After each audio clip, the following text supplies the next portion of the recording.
Eu vou resolver o problema do machacali, o terceiro, e esse é o machacalisauro, que não foi descoberto no território machacali, foi descoberto em outra área, mas foi homenageado em nome aos machacalis.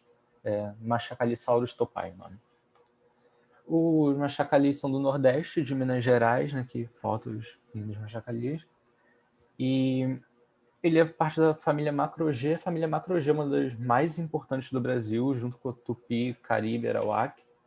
E não existe muito consenso de como é a classificação interna, mas a tese mais recente que tem a classificação das línguas Macro-G é essa do Andrei Nikulin, que não por acaso é o autor dessa questão. O Andrei foi um membro da Olimpíada Brasileira até pouco tempo. Ele é atualmente membro da Olimpíada Internacional de Linguística, ele tem muita questão já para IOL, e ele trabalha muito com as línguas macro-G. Então, macro-G, orientais, transfranciscanas e machacali-nucleares. E é importante dizer que o Andrei ele também aprendeu linguística em Olimpíada, só que ele é russo, né? Ele É. participou da Olimpíada Russa por vários, desde os 13 anos de idade, e depois foi para a Olimpíada Internacional 3 vezes, e depois foi estudar linguística na universidade. Sim, ele foi o primeiro lugar na Olimpíada Internacional em um dos anos.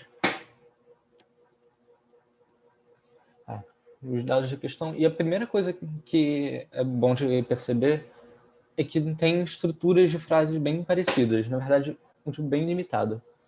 O primeiro é que tem um demonstrativo e alguma parte do corpo, tipo, essa é a minha cabeça, esse é teu antebraço. Um que é alguma coisa dói, o dedo do pé da criança dói, tua cabeça dói, minha barriga dói. O terceiro tipo que é qualquer frase com sujeito, objeto, verbo e objeto. E o último tipo que tem o querer, que aí pode ter um verbo ou não. Tipo, a criança quer mandioca, não tem o verbo, mas o homem quer te matar, tem. Para deixar mais organizado, é bom fazer tipo por tipo, quando vocês virem assim um problema. Então vou começar pelo tipo 1 e 2, e já é bem fácil de ver, só por correspondência, de repetição de palavra, o significado dessas palavras, num e o ruim. Beleza, eu não sei fazer a pronúncia machacali direito, é bem exótica. Quem estiver fazendo o trabalho da Wikipédia do machacali vai perceber isso. E a primeira coisa que vocês devem notar é que não tem o verbo ser, né? Que já falaram que representa a cópula das sentenças declarativas. Isso aqui seria a cópula essencial, porque é o que é. E essa é uma construção muito especial, porque é uma construção bem básica e ela é feita de vários jeitos diferentes nas línguas, porque é uma construção bem básica. Então, no português, por exemplo, a gente usa o verbo ser, mas nem todas as línguas usam o verbo, em outras funciona só como uma partícula no final, um sufixo, outras é quase como se fosse um adjetivo. E aqui eu botei dois exemplos também. No russo, existe o demonstrativo este, esta, mas também tem uma palavra que é o demonstrativo mais a cópula, que é o eto. Então, etodom significa isso é uma casa. E no turco também tem até uma palavra que poderia usar para dizer que isso é uma casa, mas essa palavra não é muito usada na fala, só na escrita. Então, isso seria isso, casa. E não tem o verbo ser, não precisa. E o verbo doer funciona como um verbo, normalmente. Nessa questão tem muitos possessivos, né, da primeira pessoa e da segunda pessoa, e também por repetição dá para perceber que os possessivos são só prefixos. O da primeira pessoa é o unk e o da segunda pessoa singular é o a. E comparando com essa frase, dá para perceber que kakrop significa criança. Então, quando não é nem a primeira pessoa nem a segunda pessoa, então é só uma composição simples. Então, criança, dedo do pé, sem nenhuma outra palavra no meio. E essas são as regras mais bonitinhas como vocês poderiam escrever. E vocês devem ter percebido que algumas palavras, alguns morfemas, às vezes aparecem com um U no meio e às vezes sem. E se vocês lembrarem da solução E se vocês lembrarem da solução desse problema do Micmac, ele comentou sobre a inserção de vogais por causa da pronúncia. Então, no português, e tem certos encontros consonantais que são difíceis de pronunciar, então insere um i, o advogado, no japonês é com u, e no machacali também é com um u. Então o jeito mais bonito de escrever essa regra é 3 consoantes juntas, viram 2 consoantes, u e a última consoante. E a forma original para a cabeça é ptor, e não putor. E eu vou marcar toda vez que aparecer uma vogal desse tipo só pela pronúncia. No tipo 3, já marquei aqui a vogal inserida pela pronúncia em kutokher. Dá para imaginar que, então, isoladamente, quer dizer, sem o prefixo unk, seria ktokher e não kutokher.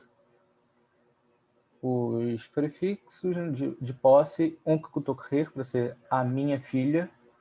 E todas as frases têm T, e essa aqui tem ter, que parece meio diferente.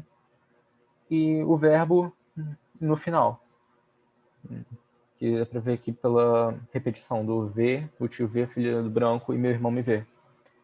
E também é importante notar que boa parte dos verbos terminam em aham. E isso não é coincidência, no final vai ter fenômeno relacionado a isso. Mas nem todos, né? O puter também não tem um aham. E outra coisa que eu queria ter notado é que eu esqueci de marcar aqui, que o U em puter também é esse U que se insere só para facilitar o som, o U epentético. E tem os objetos que ele não pode ser marcado no T, mas também não está aqui e nem no verbo. Então os objetos também são marcados como prefixos. Nota que o objeto da segunda pessoa do singular é exatamente igual à forma da segunda pessoa do singular para formar possessivos. Então, tu, irmã, é marcado com um A, e o te chama também é marcado com um A. Só que nessa aqui não é um kpenahan. Então, quer dizer que a primeira pessoa do singular, quando não é objeto, é uma exceção. Então, que o T vira ter, quando é a primeira pessoa do singular. O último tipo, que é com frases com o verbo querer. Nota-se que o verbo querer é o ptu, putu. O U, de novo, é mais uma vogal epentética. E o resto funciona normal como as frases do tipo anterior, do sujeito, objeto, verbo. Só com uma pequena grande diferença, que aqui tem o verbo ver, o tio vê filho do branco, que termina com penahan. Mas quando vira a criança quer ver o tio, o verbo ele perde o han no final. E é por isso que era importante notar que muitos verbos terminavam com aham. Tem outro verbo que só aparece aqui em todas as frases, que é esse man. Então, pela mesma lógica do penahan vira penan, então dá para imaginar que o man, se não tivesse o ptup no final, deveria ser pronunciado mahan. Essa regra escrita de um jeito mais organizado. Nesse problema tem outras relações semânticas, precisa disso para resolver a tradução das frases. No caso, vocês viram que tor significava cabeça. E antebraço também tinha esse tor. Então, dá para imaginar que deve ser tipo a cabeça da mão ou a cabeça do braço. E eu espero que vocês tenham lembrado desse problema que mostrava como que muitas palavras, muitas construções são feitas com partes do corpo. Tem esse problema da IOL, que ele é muito bom para vocês treinarem suas relações semânticas com parte do corpo, mas ele é bem difícil. Ele é bem interessante. Recomendo vocês tentarem com calma ele depois. As outras relações semânticas, her, irmã. Kutok, her, filha. Então, kutok dá para dizer que é alguma coisa, um genérico de filho. Que também aparece em pataktok, o dedo do pé. E é fácil de imaginar o porquê, o dedo do pé sendo o filho do pé, um derivado do pé. Então, pata seria o pé e ktok seria o dedo, o filho do pé.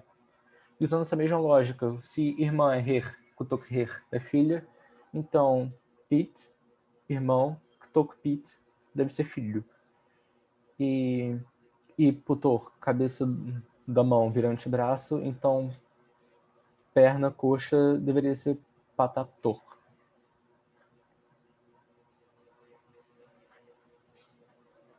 É que eu não vou fazer frase por frase, vocês vão ter acesso aos slides depois, mas eu marquei os elementos principais de cada frase. Aqui o marrom. E é isso. Eu ia deixar para falar sobre alinhamento morfossintático, mas como vocês já viram isso na palestra de hoje, ainda bem.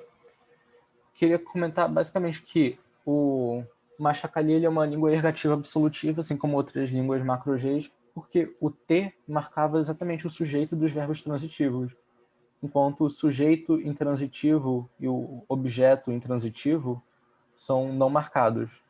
Então, os agentes são marcados com o T. Aqui no mapa, o azul são as línguas de alinhamento nominativo acusativo, vermelho e amarelo são ergativo absolutivo, mesmo esquema de cores. Duas línguas que eu queria chamar a atenção, a professora também já comentou sobre a família Pano, e vocês viram um problema com uma língua da família Pano na primeira fase, que foi o problema do Matiz, que ele também tinha o alimento ergativo absolutivo, que os sujeitos de verbos transitivos levavam um N, a forma com um N inserido, e os sujeitos no absolutivo não levavam nada. E só um detalhe que eu queria comentar sobre essa questão, que não tem muita relação com o problema do Machacali, mas que é bem importante, tinha para traduzir o verbo tomar banho, e tomar banho no português é transitivo, mas na resposta dava para ver que ele não tinha o morfema do ergativo, então não é anbinessar, é abinessar. E se o verbo é transitivo, então por que ele não levava isso? Porque ele é transitivo no português. E isso é uma coisa muito importante, porque a tradução é só uma tradução. Não tem nada especial do jeito que a gente traduz. Normalmente a gente usa estruturas diferentes de propósito, normalmente é só porque o português é assim. Mas vocês não podem tomar como base exclusivamente a estrutura de como funciona no português. Vocês têm que ver como funciona na língua, e na língua dá para ver claramente que não tem objeto. É um verbo só para tomar banho, que era o nessash. E desse outro problema que vocês também viram, da segunda fase. Eu recomendo agora que vocês já sabem como funciona o sistema de alinhamentos, eu recomendo vocês tentarem de novo essa questão com calma, que essa foi a questão mais difícil da segunda fase. As pessoas menos acertaram. E, pois é, também releiam os comentários do gabarito que a gente escreve com muito carinho. E é isso. Uns aí no final, que eu acho legais.